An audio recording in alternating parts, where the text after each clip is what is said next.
आज के इस वीडियो में हम बात आवास प्लस 2024 सर्वे से ही जुड़ी बात करेंगे, लेकिन ये बात थोड़ी हटके होगी। आप लोग कहीं से भी हमें देख रहे हैं, किसी भी राज्य से हमें देख रहे हैं, आप लोगों के बहुत सारे मैसेज टिप्पणी पे आते रहते हैं और ये शिकायत बराबर रहती है कि गांव में सर्वे के बदले में पैसे लिए जा रहे हैं, ग्राम प्रधान पैसे ले रहे हैं या जो सर्वे कर रहे हैं वो पैसे ले रहे हैं। तो सिर्फ आप एक छोटी सी टिप्पणी लिखिएगा, अपना जनपद, विकासखंड और ग्राम पंचायत लिखिएगा। अगर आपसे सर्वे के पैसे मांगे गए हैं या आपने पैसे दिए हैं। इस सर्वे का महत्व तो इसलिए ज्यादा है क्योंकि ये सर्वे 5 वर्षों के लिए कंप्लीट किया जा रहा है। सरकार की जो आवास की नीतियां हैं वो सारी इस सर्वे पर निर्भर हो जाएंगी कि हमें 5 साल में कितने लोगों को घर देना है, बेघर लोगों को। 5 साल का लक्ष्य भी सरकार का 2 करोड़ का है।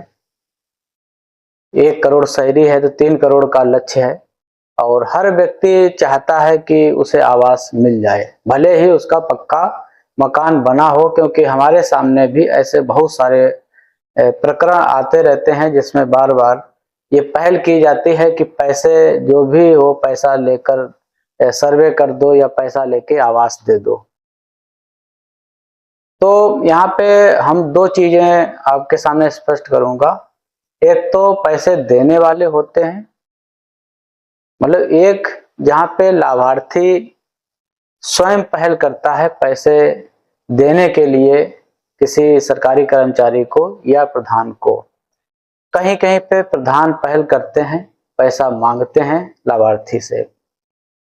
दोनों की परिस्थितियां ये होती हैं कि कुछ लालची प्रधान हैं, भ्रष्ट प्रधान हैं, तो जो वो पैसे मांगते हैं, साथ ही साथ में जो लाभार्थी हैं उनके मन में हमेशा एक बात बराबर बनी रहती है। ये बात लोगों के मन में घर कर चुकी है कि अगर हम पैसा नहीं देंगे तो हमारा काम नहीं होगा। और ये कहीं न कहीं सच भी है, क्योंकि लोग ईमानदारी से काम नहीं करते हैं। तो ऐसे में कोई भी लाभार्थी है जिसे लगता है कि हमें आवास मिलना चाहिए, हमें सरकार की योजना का लाभ मिलना चाहिए, तब वो एक ही रास्ता चुनता है जिससे उसकी जो पात्रता है वो बनी रहे। क्योंकि अगर वो पैसा नहीं देता है तो ये भी संभावना हो जाती है कि उसका आवास की सूची में नाम ही सम्मिलित ना किया जाए या उसका सर्वे ना किया जाए या उसका सर्वे गलत करा दिया जाए। तो ऐसे पूरे चांस बने रहते हैं।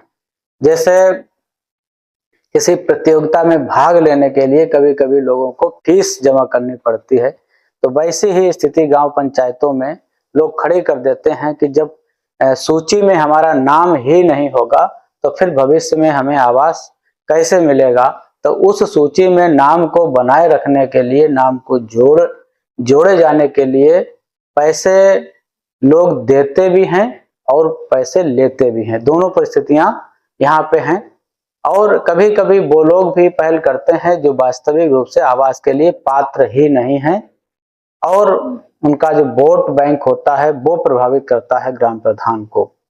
तो ऐसे में जो अपात्र है वो ये सोचता है कि चलो हमें आवास मिलने लायक हम नहीं है, लेकिन अगर पैसा देकर आवास मिल जाता है तो हमारा इसमें नुकसान क्या है, तो जो भी पैसा खर्च होगा उसे हम खर्च कर देंगे। तो ये सोच रहती है अपात्र लोगों की।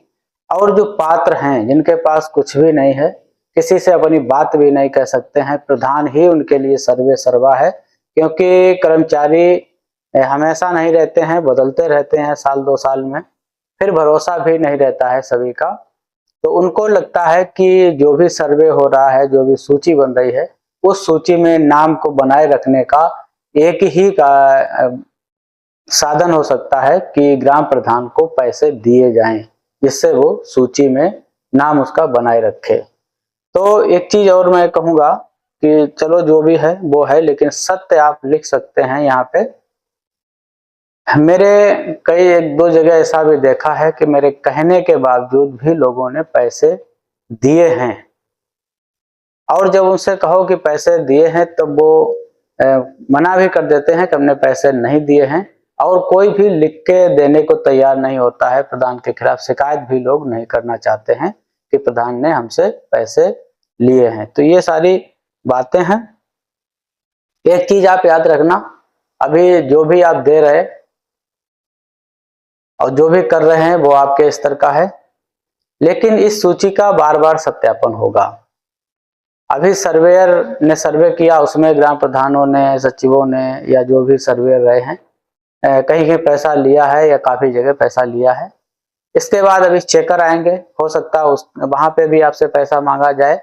चेकर जब सूची सत्यापन कर देगा, उसके बाद जब फाइनल सूची बनेगी, प्रतीक्षा सूची बनेगी, वहां तक पहुंचते पहुंचते लोगों को लगता है कि यहाँ तक हमारा नाम होना चाहिए, फिर आपको पैसा देने की आवश्यकता नहीं है अगर आप पात्र हैं। क्योंकि सूची से नाम तभी काटा जाता है जब व्यक्ति अपात्र होता है। अगर आप पात्र नहीं हैं और आपका जबरदस्ती काट दिया जाता है, गलत सूचना देके काट दिया जाता है, तो आप इसकी शिकायत कर सकते हैं, आप कार्रवाई करवा सकते हैं कि हमें जानबूझकर सरकारी योजना से वंचित किया गया है, हमारे साथ भेदभाव किया गया है, हमें नुकसान पहुंचाने की साजिश की गई है।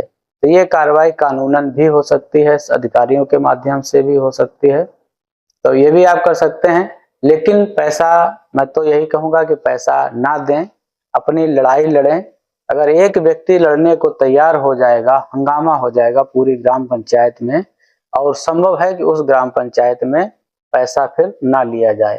तो सोशल अकाउंट का अपने आप प्रयोग कर सकते हैं, सोशल मीडिया का प्रयोग कर सकते हैं।